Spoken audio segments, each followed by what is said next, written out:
നമ്മുടെ ഈ പ്രബലങ്ങാട് വലിയ ചരിത്രഭൂമിയാണ്. ആദ്യ നൂറ്റാണ്ട് മുതൽ ഈ പള്ളി കേന്ദ്രമാക്കി വലിയ പ്രവർത്തനങ്ങൾ നമ്മുടെ സഭയിൽ നടന്നു.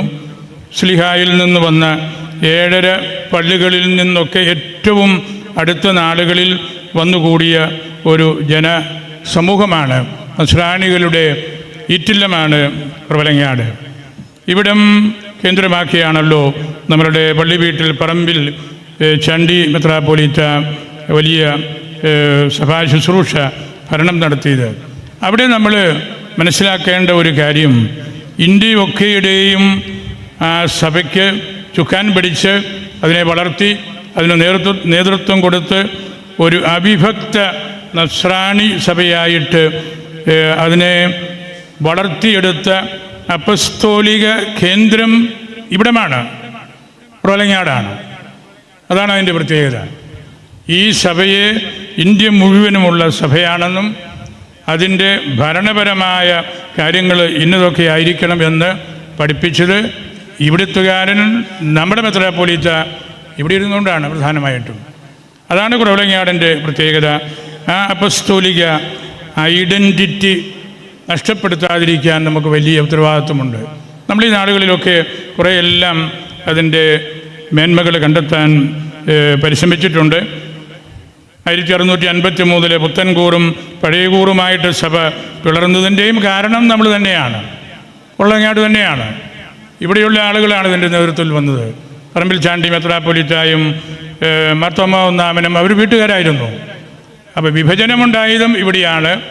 പക്ഷേ വിഭജിക്കപ്പെട്ടതിന് ശേഷവും നിധീരിക്കൽ മാണിച്ചിനെ പോലെയുള്ള വലിയ ബുദ്ധിരാക്ഷസന്മാരും ഉള്ളതും ഇവിടെയായിരുന്നു. അദ്ദേഹത്തിൻ്റെ പവിത്രമായ ശരീരത്തിൻ്റെ മുകളിലാണ് ഈ 2 വലിയ രാക്കന്മാരുടെയും നമ്മൾ നിൽക്കുന്നത്. അങ്ങനെയുള്ള ഐക്യത്തിൻ്റെ വലിയ പരിശ്രമവും ഇവിടെയാണ് നടന്നത്. നിരന്തരമായിട്ട് അദ്ദേഹം അധ്വാനിച്ചതും ഈ സഭയുടെ ഐക്യം നേടിയെടുക്കണം, ഇതിൻ്റെ ഭരണപരമായ ഐഡൻറ്റിറ്റി നമ്മൾ പുനഃസ്ഥാപിക്കണം തുടങ്ങിയ ആ വലിയ കാര്യങ്ങളാണ്.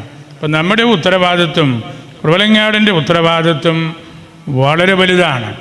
നമുക്കത് മറ്റൊരു സഭാ സമൂഹവുമായിട്ടോ ഏതെങ്കിലും ഒരു പ്രത്യേക പ്രാദേശിക സഭയുമായിട്ടോ നമുക്ക് താരതമ്യം ചെയ്യാൻ പറ്റുകയില്ല. ശ്ലീഹായോട് ബന്ധപ്പെട്ട 7 സുറിയാനി സഭകളുടെയും കേന്ദ്രം ഇവിടെയാണ്.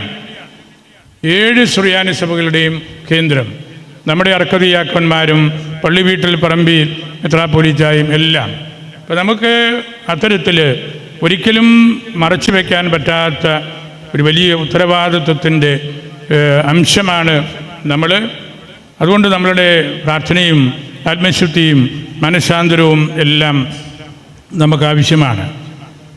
നിനിവേക്കാരുടെ വാവിട്ട് കരച്ചിൽ നമ്മുടെ വാവിട്ട് കരച്ചിലാകണം. നിനിവേക്കാരെല്ലാവരും മനഃശാന്തരപ്പെട്ടു. രാജാവും അദ്ദേഹത്തിൻ്റെ കച്ചേരിയും എല്ലാ ജനങ്ങളും 1,00,000-ലേറെ ജനങ്ങൾ, അതുപോലെ ആടുമാടുകൾ, മൃഗങ്ങൾ നോമ്പെടുത്ത് വേറെ ഏതെങ്കിലും കാര്യം നമ്മൾ കേട്ടിട്ടുണ്ടോ? എല്ലാ കന്നുകാലികളും ഒട്ടകങ്ങളും അവരെയും ചാക്ക് ഉടുപ്പിച്ച് ചാരത്തിൽ ഇരുന്നു. ഒരേ വസ്ത്രം ധരിച്ചു രാജാവ് ഉൾപ്പെടെ. എല്ലാ ജീവജാലങ്ങളും ഉപവസിച്ചു, പ്രാർത്ഥിച്ചു, വാവിട്ട് കരഞ്ഞു, ദൈവത്തോട് അപേക്ഷിച്ചു. അപ്പോൾ അവർക്ക് വലിയ മനഃശാന്തരമുണ്ടായി. അശുദ്ധിയിൽ നിന്ന് അവർ മാറി, കുടുംബകലഹങ്ങളിൽ നിന്ന് മാറി, എല്ലാവരും തമ്മിലുള്ള വലിയൊരു ഐക്യം അവരനുഭവിച്ചറിഞ്ഞു. ഇത് ഒരർത്ഥത്തിൽ പറഞ്ഞാൽ നമ്മുടെ സഭ മുഴുവൻ ചെയ്യേണ്ട ഒരു കാര്യമാണ്. ഈ വാവിട്ട് കരച്ചിൽ, നമ്മളിലെ ദോഷമായ പ്രവൃത്തികൾ, അനൈക്യത്തിൻ്റെ ചിന്തകൾ, അതിനെയെല്ലാം മാറ്റിയെടുക്കാനായിട്ട് നമ്മൾ ഒന്നിച്ചിരുന്ന് വാവിട്ട് കരഞ്ഞ് ഉപവസിച്ച് പ്രാർത്ഥിക്കേണ്ട നാളുകളാണിത്. അപ്പോഴാണ് നമ്മളുടെ പോരായ്മകൾ നമുക്ക് തിരിച്ചറിയാനും നമ്മളിലൊരു വളർച്ച ഉണ്ടാകുന്നു എന്ന് ബോധ്യപ്പെടാനുമൊക്കെ നമുക്ക് അവസരമുണ്ടാകുള്ളൂ. ഭിന്നിച്ച് ഒറ്റയ്ക്ക് നിന്നാൽ നസ്രാണികളുടെ പണി തീരും. നമ്മളിപ്പോൾ 7-8 ഗ്രൂപ്പുകളായി ഈ ശ്ലീഹായുടെ പേരിൽ ഭിന്നിച്ച് നിൽക്കുമ്പോൾ നമ്മൾ ബലഹീനരാണ്.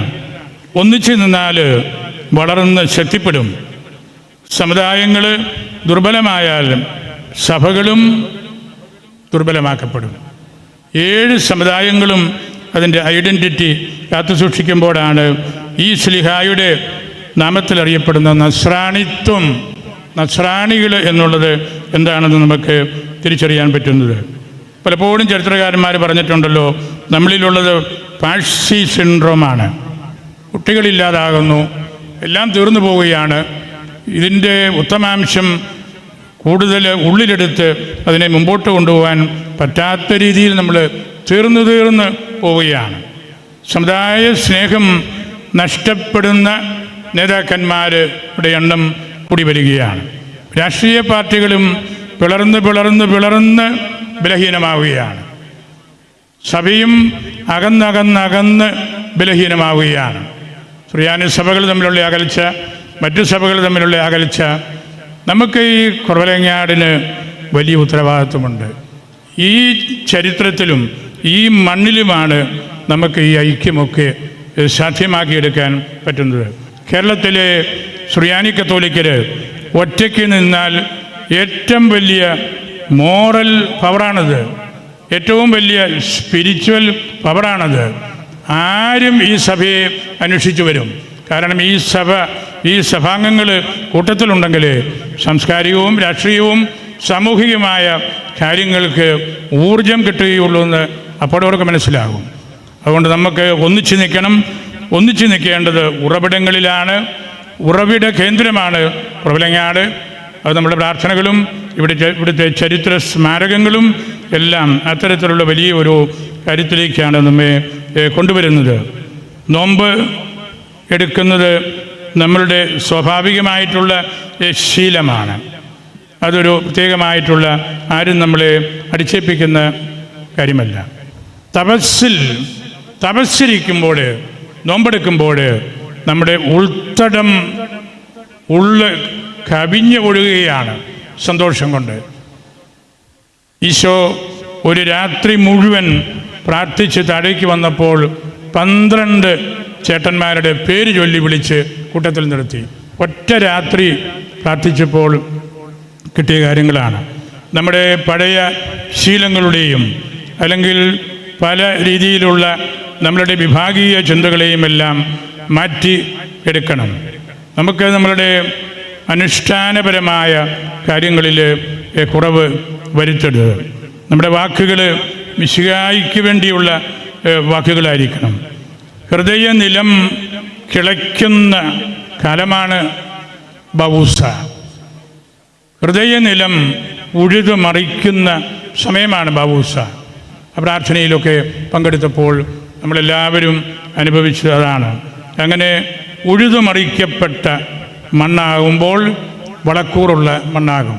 ആ മണ്ണിൽ നമുക്ക് നമ്മളുടെ ശ്ലീഹ ആരാണെന്നും ശ്ലീഹായും ഈ വലിയ കേന്ദ്രവുമായിട്ടുള്ള ബന്ധം എന്താണെന്നും ഈ കേന്ദ്രത്തിന് സഭയ്ക്കും സമുദായത്തിനും രാഷ്ട്രീയ പാർട്ടികൾക്കും സാംസ്കാരിക നേതാക്കന്മാർക്കുമൊക്കെ എന്താണ് കൊടുക്കാനുള്ളത് എന്നും നമ്മൾ കൂടുതൽ ശക്തമായിട്ട് പറയണം.